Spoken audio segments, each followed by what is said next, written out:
군산 육상 태양광 사업을 추주했던 유력 건설업체 대표 이모 씨가 돌연 옥정호에서 실종돼 의문이 컸는데요. 안타깝게도 실종된 지 13일 만에 시신으로 발견됐습니다. 군산시 태양광 사업 특혜 의혹으로 수사를 받던 것으로 알려져 파문이 커지는 가운데 경찰은 정확한 사인을 밝히기 위해 부검을 의뢰했습니다. 박혜진 기자가 취재했습니다. 지난 15일 임실 옥정호에서 돌연 사라졌던 유력 건설사 대표인 이모 씨의 시신이 발견됐습니다. 어제 저녁 6시 40분쯤 수면 위로 떠오른 시신을 확인한 결과 이 씨의 지문과 일치하는 것으로 드러났습니다. 배를 타고 가다 발견했죠. 거의 사람 둘러보면서 가는 길에 발견하신 거예요. 대표는 실종된 지 보름 만에 이곳 운암대교 인근 옥정호에서 수색을 하고 되돌아가던 어선에 의해 발견됐습니다. 유족에게 검찰 수사에 대한 압박감을 호소하고 집을 나선 뒤 주검으로 돌아온 것. 이 대표가 수사를 받게 된 건 지난해 태양광 시공권을 특혜로 따냈다는 감사원의 지적 때문이었습니다. 2020년 군산시는 사업비 1,200억 원대 99메가와트급 육상 태양광 시공업체로 이 대표의 회사와 또 다른 지역 건설사를 선정합니다.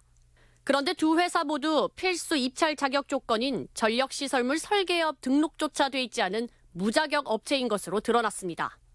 그러나 군산시는 필수 자격 조건을 삭제한 뒤 두 회사를 우선 협상 대상자로 선정하면서 특혜 논란이 일었습니다.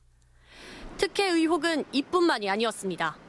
해당 사업의 금융주선사인 농협과 사업 최대 주주인 서부발전이 A- 이상 신용등급을 갖춘 시공사 연대보증 여건을 요구하자 어김없이 군산시가 나선 겁니다.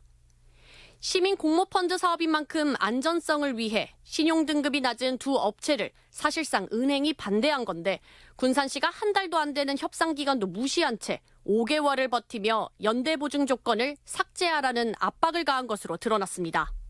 모든 지자체의 희망이 그거다는 지역업체하고 같이 상생하자 이런 의미로 하는 사업들이기 때문에. 강임준 시장은 농협은 뭐가 계속 안 된다고만 하는 거냐. 나중에 시금고 계약을 할 때 두고 보자라며 어떻게든 해결 방법을 찾아 계약을 빨리 체결하라고 지시한 것으로 밝혀졌습니다.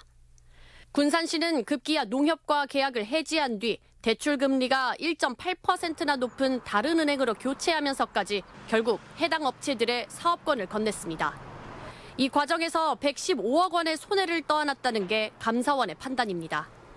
두 회사 대표 가운데 한 명이 강 시장의 고교 동창으로 드러나면서 검찰 수사는 본격화됐습니다.